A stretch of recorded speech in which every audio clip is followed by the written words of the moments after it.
मेरा नाम है माहित और आप देख रहे हैं सॉल्यूशन विद माहित यूट्यूब चैनल। आज की इस वीडियो में अपने जो टॉपिक डिस्कस करने वाले हैं वो है टाइम, स्पीड एंड डिस्टेंस। समय, चाल एवं दूरी। काफ़ी इंपॉर्टेंट टॉपिक है ये। इस टॉपिक से बहुत सारे क्वेश्चंस एग्ज़ाम में पूछे जाते हैं। इम्पोर्टेंट के साथ साथ ये टॉपिक काफ़ी लंबा है, ये चैप्टर बहुत लंबा है, इसमें बहुत तरह के क्वेश्चन हैं, अलग अलग टाइप के क्वेश्चन बहुत हैं। तो अपने इस वीडियो में या जो आने वाले पार्ट्स हैं उनमें सभी तरह के क्वेश्चंस को डिस्कस करेंगे। एक बात मैं और बताना चाहता हूँ इस वीडियो से शुरू करने से पहले कि इस वीडियो में फार्मूलाज का काफ़ी प्रयोग किया गया है। तो आपको जल्दी से क्वेश्चन सॉल्व करने के लिए वो फार्मूलाज रटने पड़ेंगे, वो फार्मूलाज समझने पड़ेंगे, वो फार्मूलाज आपको याद करने पड़ेंगे। अगर आपको फार्मूलाज वो याद हैं तो आप इस टॉपिक के किसी भी टाइप के क्वेश्चन को बहुत ही ईजिली और जल्दी और सेकंडों में कर पाओगे। ज़्यादा समय खराब ना करते हुए चलो शुरू करते हैं अपना आज की ये वीडियो। देखते हैं कि किस तरह के क्वेश्चंस इस टॉपिक से पूछे जाते हैं। तो चलिए शुरू करते हैं। कुछ इंपॉर्टेंट्स बातें जो मैं आपको बताना चाहता हूँ। चाल, जिसको अपने इंग्लिश में क्या कहते हैं, स्पीड, वो क्या होती है, डिस्टेंस डिवाइडेड बाय टाइम। ठीक है, अगर किसी चीज़ की स्पीड निकालनी हो तो अपने जो डिस्टेंस है उसको टाइम से डिवाइड कर देते हैं। इसी तरह अगर अपनों ने समय निकालना हो, टाइम निकालना हो, तो डिस्टेंस को स्पीड से डिवाइड कर देते हैं, जिसको अपने हिंदी में दूरी बटा चाल कहते हैं। अगर अपने को दूरी निकालनी हो, कोई डिस्टेंस निकालना हो, तो अपने क्या करते हैं, स्पीड को टाइम से मल्टीप्लाई करते हैं। ठीक है, अब देखो ये 4 नंबर पॉइंट देखो, काफ़ी इंपॉर्टेंट है, आपको काफ़ी क्वेश्चन सॉल्व करने में ये हेल्पफुल होएगा। यदि किसी निकाय की गति ए अनुपात बी के अनुपात में बदल दी जाए तो समान दूरी तय करने में लगा समय बी अनुपात ए के अनुपात में बदल जाता है। ये अपने जैसे जैसे आगे क्वेश्चंस करेंगे आपको ये बात समझ आ जाएगी, बट ये बात आप अपने दिमाग में रखना, ये काफ़ी क्वेश्चन सॉल्व करने में अपने को काफ़ी हेल्पफुल रहेगी। एक बात इसमें और ध्यान रखने वाली कौन सी है कि अगर अपने पास स्पीड किलोमीटर प्रति घंटा में दी हुई है तो उसको मीटर प्रति सेकंड बनाने के लिए ना उस स्पीड को अपने, मान लो यहाँ पे जैसे स्पीड एक्स दी हुई है, ठीक है, तो उस स्पीड को अपने क्या करते हैं, उस स्पीड को अपने 5/18 से गुना करेंगे। अगर किलोमीटर को सेकंड, किलोमीटर प्रति आर को सेकंड मीटर प्रति सेकंड में कन्वर्ट करना है तो 5/18 से गुना करेंगे। अगर मीटर प्रति सेकंड को किलोमीटर प्रति आर में कन्वर्ट करना है तो 18/5 से मल्टीप्लाई करेंगे। इतनी बात याद रखना, ये यहाँ पे गलत लिखा हुआ है, ठीक है, ये आएगा 18/5, इसको करेक्ट कर लेना। ठीक है, अगर अपने को बड़े से छोटे की तरफ चलना है, मतलब किलोमीटर से मीटर प्रति सेकंड की तरफ चलना है, तो ऊपर छोटे वाली रकम आएगी 5/18। अगर मीटर प्रति सेकंड से अपने को किलोमीटर प्रति घंटे की तरफ चलना है तो ऊपर बड़े वाली रकम आएगी 18/5। ये इसको आप सही कर लेना, ये 5/18 नहीं है, 18/5 है। अब अगर जैसे मैं कह दूं कि मेरे पास ना 36 किलोमीटर प्रति घंटे की स्पीड दी हुई है, इसको अपनों ने ना मीटर प्रति सेकंड में कन्वर्ट करना है, तो क्या करूँगा, 36 गुना मीटर प्रति सेकंड, मतलब छोटी इकाई की तरफ चलना है तो छोटे वाली वैल्यू ऊपर 5/18, 18 दूना 36, ये आ गया 10 मीटर प्रति सेकंड। इसी तरह अगर मेरे पास आ जाता कि उसने दिया होता कि 100 मीटर प्रति सेकंड की स्पीड है, इसको किलोमीटर प्रति आर में कन्वर्ट करो, तो मैं कैसे करता, 100 किलोमीटर प्रति आर की तरफ जाना है, मतलब मैंने बड़ी इकाई की तरफ जाना है, तो ऊपर बड़ा 18, 18/5, ये 20, 18 दूना 36, 360 किलोमीटर प्रति आर। ठीक है, आप यहाँ तक समझ गए होंगे। चलते हैं आगे। यदि कोई निश्चित दूरी x किलोमीटर प्रति घंटे की गति से तय की जाती है और पुण्य वही दूरी y किलोमीटर प्रति घंटे की गति से तय की जाती है तो यात्रा के दौरान जो औसत चाल होती है ना वो क्या होती है, 2xy/x+y। इसको अपने एक एग्जाम्पल की मदद से समझते हैं। देखिए, कोई व्यक्ति है, एक निश्चित दूरी है, मान लो ये कोई दूरी है, अब मुझे नहीं पता कितनी है, ठीक है, ये क्या है, 70 किलोमीटर प्रति घंटे की गति से कार से तय करता है, मतलब ये जब जाता है ना तो 70 किलोमीटर प्रति घंटा इसकी स्पीड होती है कार से, और जब ये वापस आता है ना तो स्कूटर से आता है और इसकी 55 किलोमीटर प्रति घंटे की रफ्तार से स्पीड होती है। मतलब यही दूरी, इतनी दूर जाता कार से है और आता किससे है, स्कूटर से। ठीक है, तो क्या है, यात्रा के दौरान उसकी औसत चाल क्या थी, जब ये है दूरी निश्चित हो और दो अलग अलग स्पीड से इसने तय की हो, मतलब जाते समय और स्पीड से और आते समय और स्पीड से तय की हो, तो फार्मूला क्या होता है, 2xy/x+y। यहाँ x कितना है 70 और y कितना है 55। x अपना कितना है 70 और y कितना है 55। अगर मैं वैल्यू पुट करूँ 2 गुणा 70 गुणा 55 बटा 70 प्लस 55, तो ये क्या हो गया 2 गुणा 70 गुणा 55 बटा 125। अगर मैं 5 से डिवाइड करूँ इसको तो 11 5 55 और 25 5 125। अगर मैं फिर 5 से डिवाइड करूँ तो 5 5 25 और 14 5 70। ठीक है, 14 दूना 28, ये हो गया मेरा 28 को 11 से गुना करूँगा 308 बटा 5। इसको अगर मैं 16 करूँ 308 बटा 5 को 16 करूँ तो 6 5 30। ठीक है, और 5 एकम 5 30 6 5 30, तो मेरी जो स्पीड आएगी 61.6 किलोमीटर प्रति घंटे की जो औसत स्पीड है वो आएगी। तो इस क्वेश्चन का आंसर कितना आएगा मेरा, इस क्वेश्चन का आंसर आएगा 4 नहीं भाई 61.6 किलोमीटर प्रति आवर। आई होप आप समझ गए होंगे। चलते हैं नेक्स्ट क्वेश्चन की तरफ। इस तरह का क्वेश्चन एग्जाम में काफ़ी बार पूछा जाता है। ये देखिए, कोई व्यक्ति है ना, व्यक्ति घर से दफ्तर की दूरी स्कूटर से तय करता है। ठीक है, यदि वह 30 किलोमीटर प्रति घंटे की औसत रफ्तार से चले, अगर वो 30 किलोमीटर प्रति घंटे की औसत रफ्तार से चले ना तो 10 मिनट लेट हो जाता है, ऑफिस से 10 मिनट लेट हो जाता है। पर जब वो स्पीड 40 किलोमीटर प्रति घंटे की रफ्तार से अगर वो जाए तो क्या है, वो 5 मिनट ऑफिस है ना अर्लियर 5 मिनट जल्दी पहुंच जाता है। ठीक है, तो घर और दफ्तर के बीच दूरी वो बतानी है क्या है। तो इस तरह के क्वेश्चन में क्या होता है, अपने ये फार्मूला यूज़ करते हैं। दूरी क्या होती है, दोनों चालों का गुणनफल बटा दोनों चालों का अंतर गुणा आगमन समय के बीच का अंतर, मतलब जो समय में डिफरेंस है ना वो, और वो समय क्या लेना है अपनों ने घंटों में लेना है, इतना याद रखना। ठीक है, ये जो समय है ये घंटों में लेते हैं। तो अब देखो दोनों चालों का गुणनफल कितना है, दोनों चालें कितने हैं मेरी 30 और 40, तो दोनों चालों का गुणनफल कितना हो गया 30 गुना 40 बटा में क्या है, दोनों चालों का अंतर कितना है 30 और 40 में कितना अंतर है 10 का, गुना आगमन समय के बीच अंतर कितना है, समय के बीच अंतर आएगा 15 मिनट। समझ गए कैसे, मान लो मैंने 9 बजे पहुंचना था, मान लो मैं एक्चुअल में मेरा 9 बजे का ऑफिस टाइम है, अगर मैं 10 मिनट पहले गया इसका मतलब मैं, अगर 10 मिनट लेट हुआ इसका मतलब मैं 9:10 पे पहुंचा हूँ, अगर मैं 5 मिनट पहले पहुंच गया इसका मतलब मैं 8:55 पे पहुंचा हूँ। तो ये जो इन दोनों के बीच में डिफरेंस कितना हो गया 15 मिनट का, तो 15 और मिनट है तो घंटों में, अपने घंटों में समय लेना है तो बटा 60। तो इसको मैं 16 करूँ 15 चौका 60, 10 चौका 40, 10 से 10 तो ये आ गया 30 किलोमीटर। तो जो मेरी दफ्तर और घर के बीच की दूरी है ना वो है 30 किलोमीटर। अगर आपको ये फार्मूला याद है तो इस क्वेश्चन में कुछ भी नहीं है, आप इजीली इस क्वेश्चन को हल कर सकते हो। अपने फिर फार्मूला रिपीट कर लेते हैं। जो दूरी अगर निकालनी हो और सेम डिस्टेंस हो, वो अलग अलग स्पीड से तय कर रहा हो और उनमें टाइम का गैप दिया हो, तो अपने क्या फार्मूला यूज़ करते हैं, दोनों चालों का गुणनफल बटा दोनों चालों का अंतर गुणा जो समय के बीच का अंतर होता है वो क्या होता है घंटों में लेना है। इतनी बात अपनों ने याद रखनी है। ये क्वेश्चन भी पिछले क्वेश्चन की तरह है। इस क्वेश्चन को अपने सॉल्व करते हैं तो आपको पिछला क्वेश्चन और ये क्वेश्चन दोनों अच्छी तरीके से समझ आ जाएंगे।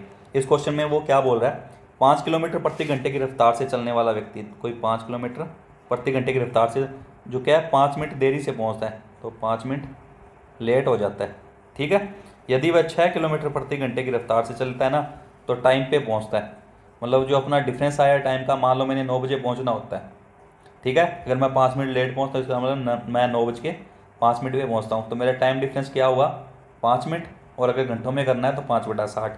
तो मेरे पास एक वैल्यू तो आ गई 5/60 जो टाइम डिफरेंस वाली है। यहाँ क्या है दोनों चालों का गुणा, तो 5 गुणा 6 और दोनों चालों का अंतर कितना है 1। अब मैंने इसको सोल्व करना है। ठीक है, तो ये 10, ये 5 दूनी 10, 5/2 ये आ गया मेरा 2.5 किलोमीटर। आई होप आपको ये क्वेश्चन समझ में आ गया होगा। यहाँ वो क्या कह रहा है, एक लड़का है ना 3 किलोमीटर प्रति घंटे की रफ्तार से विद्यालय जाता है और 2 किलोमीटर प्रति घंटे की रफ्तार से पुण्य गांव वापस आ जाता है। यदि उसे कुल मिलाकर 5 घंटे लगते हैं, ठीक है, टोटल उसको टाइम कितना लगता है 5 घंटे, तो गांव एवं विद्यालय के बीच की दूरी बतानी है। अब पिछले क्वेश्चन में अपने क्या कर रहे थे कि अपने पास 2 स्पीड दी हुई थी। ठीक है, एक डिस्टेंस को कवर करने के लिए 2 स्पीड दी हुई थी, तो मेरे पास भी क्या है 2 स्पीड दी हुई हैं, एक तो 3 किलोमीटर प्रति घंटा और एक 2 किलोमीटर प्रति घंटा। बट जो पिछले क्वेश्चंस थे उनमें एक चीज़ डिफरेंस थी। उनमें क्या दिया होता कि जब मैं 3 किलोमीटर की रफ्तार से चलता हूँ तो मैं इतना टाइम लेट होता हूँ या जल्दी होता हूँ, अगर 2 किलोमीटर की रफ्तार से चलता हूँ तो इतना टाइम लेट होता हूँ या जल्दी होता हूँ। ये क्वेश्चन दिया हुआ था। तो इस क्वेश्चन में उसने क्या दिया हुआ है, मुझे टोटल टाइम ही दे दिया कि जब वो 3 किलोमीटर प्रति घंटे की रफ्तार से जाता है और 2 किलोमीटर प्रति घंटे की रफ्तार से वापस आता है तो उसे टोटल है ना 5 घंटे लगते हैं। तो इस क्वेश्चन में क्या होता है, फार्मूला थोड़ा चेंज हो जाता है। उसमें क्या होता है कि वहाँ तो समय का अंतर देते थे अपने, यहाँ क्या आएगा कुल समय, और वहाँ नीचे क्या था दोनों चालों का अंतर करते थे, किंतु यहाँ क्या आएगा दोनों चालों का योगफल आएगा। तो देखो दोनों चालों का गुना कितना हो गया, 3 × 2 बटा दोनों का योग कितना हो गया, 3 + 2 गुना, और टोटल टाइम कितना है लगा उसको 5 घंटे, घंटे में ही है तो बटा 60 करने की मुझे कोई ज़रूरत नहीं है। अब मैं अगर इसको सॉल्व करूँ तो 6 × 5 बटा 5, 5 से 5 डिवाइड हो गया 6 किलोमीटर। तो मेरा आंसर कितना आएगा 6 किलोमीटर। इस क्वेश्चन को देखिए, कोई मोटर गाड़ी है ना वो 10 घंटे में यात्रा पूरी करती है, ठीक है। आधी दूरी 21 किलोमीटर प्रति घंटे की दर से एवं शेष दूरी है जो 24 किलोमीटर प्रति घंटे की दर से। तो दूरी अपने को बतानी है। अब मान लो मेरे पास, मान लो ये टोटल दूरी थी यहाँ से लेके यहाँ तक, ठीक है। अब क्या होता है आधी दूरी, मतलब आधी दूरी ये यहाँ से लेके ये जो वैल्यू है, ठीक है, और यहाँ से लेके जो ये जो वैल्यू है दोनों बराबर हैं। अब क्या है कुछ दूरी, वो आधी दूरी है ना वो 21 किलोमीटर प्रति घंटे से करता है और बाकी आधी 24 किलोमीटर प्रति घंटे से करता है। तब जब अपने पास क्या हो, जब दूरी बराबर दी हो और चाल दी होती है ना, या तो चाल दी होती है या समय दी होती है और दूरी बराबर हो, जैसे यहाँ क्या है मेरी दूरी बराबर है और चाल क्या दी हुई है 21 किलोमीटर प्रति घंटा और 24 किलोमीटर प्रति घंटा।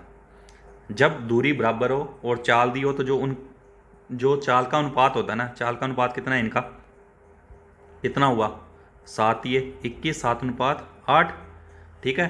तो जो ये तो क्या हुआ स्पीड का रेशो हो गया। तो टाइम का रेशो क्या होता है इनका उल्टा, जैसे मैंने आपको वहाँ पे 4 नंबर पॉइंट आपको बताया था कि 4 नंबर पॉइंट याद रखना।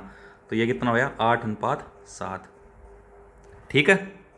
अब मुझे टोटल टाइम कितना लग रहा है 15, वो कितना कह रहा है 10। तो 15 = 10, तो 1 = 10/15। इसको मैं लिख सकता हूँ 2/3। इतनी बात आप समझ गए। अब देखो अगर 1 = 2/3 है तो 8 बराबर कितना हुआ, 8 बराबर हुआ मेरा 16/3 और 7 बराबर हुआ मेरा 14/3। मेरे पास ये समय आ गया।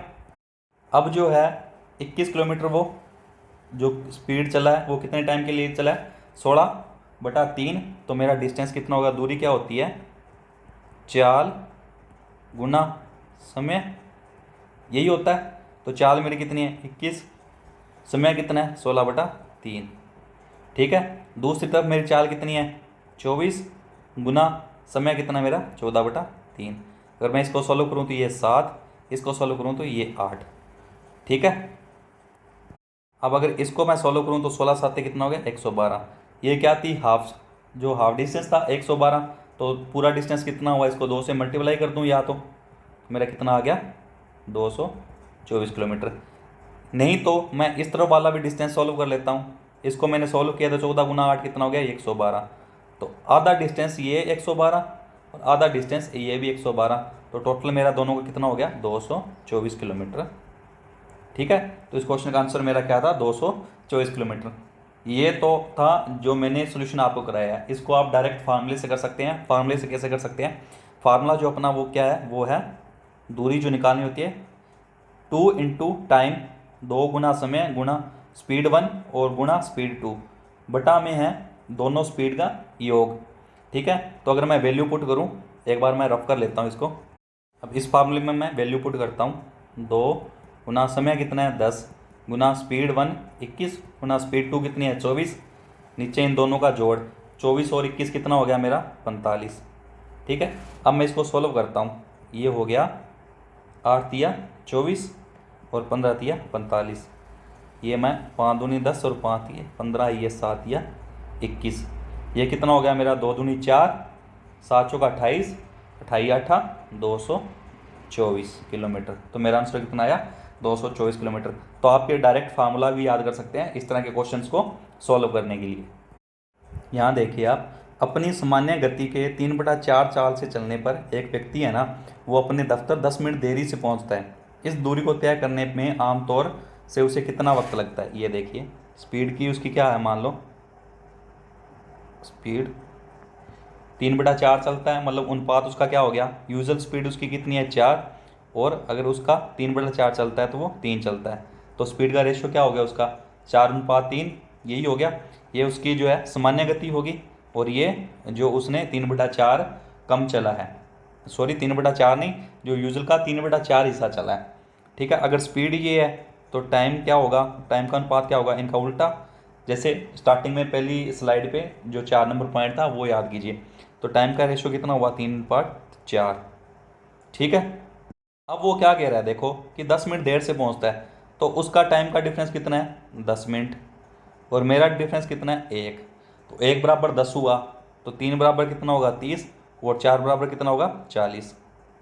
ठीक है, अब देखो, जब वो अपनी नॉर्मल स्पीड चलता है ना, यूजुअल स्पीड चलता है, तब तो उसको लगते हैं 30 मिनट, और जब वो उसका 3/4 चलता है तो उसको लगते हैं 40 मिनट। अब इसने पूछा क्या, इस दूरी को तय करने में आमतौर पर उसे कितना समय लगता है? तो आमतौर पर तो उसे 30 मिनट लगते हैं, किंतु अगर वो 3/4 चाल से चल रहा है ना, तो उसको 40 मिनट लगते हैं। तो अपना आंसर क्या होगा यहाँ पे, 30 मिनट।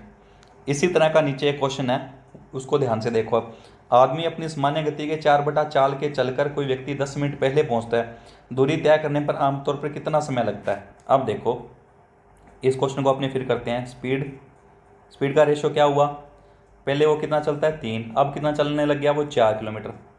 पहले 3 किलोमीटर प्रति घंटे की रफ्तार से चलता था, अब 4 किलोमीटर प्रति घंटे की रफ्तार से चल रहा है। ठीक है, तो अगर स्पीड का रेशियो ये है और डिस्टेंस सेम है, तो टाइम का रेशियो क्या होता है, इनका उल्टा, ये हो गया 4:3। अब वो क्या कह रहा है, 10 मिनट पहले पहुंच जाता है, मतलब टाइम का डिफरेंस वो कितना बता रहा है, 10, और मैं कितना बता रहा हूँ, 1 तो ये कितना हो गया, 40, और ये हो गया 30। ये 30 मिनट हो गया, ये 40 मिनट हो गया। अब उसने पूछा है तय करने में आमतौर पर कितना समय लगता है, तो आमतौर पर तो उसे समय जो लगता है वो 40 मिनट लगता है, किंतु आज उसने मान लो स्पीड 4/3 कर दी, मतलब स्पीड बढ़ा दी, तो उसे 30 मिनट लगेंगे उस डिस्टेंस को कवर करने के लिए। आज के लिए बस इतना ही। ये था अपना time, speed and distance topic का अपना पहला पार्ट। आने वाले दिनों में अपने इस टॉपिक के और भी पार्ट्स करेंगे, जिनमें अपने डिस्कस करेंगे इसकी अलग अलग टाइप के क्वेश्चंस।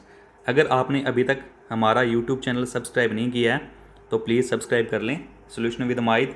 ये चैनल लिंक है youtube.com/solution with mahit, और आप टेलीग्राम चैनल भी ज्वाइन कीजिए। वहाँ पे मैं जो लेक्चर की है PDF डालता रहता हूँ, और अदर कंटेंट भी इंपॉर्टेंट जो है डालता रहता हूँ। उसका जो नाम है वो भी सोल्यूशन विद माहित ही है। लिंक है t.me/solution with mahit। तो कीप वाचिंग, कीप शेयरिंग। जय हिंद।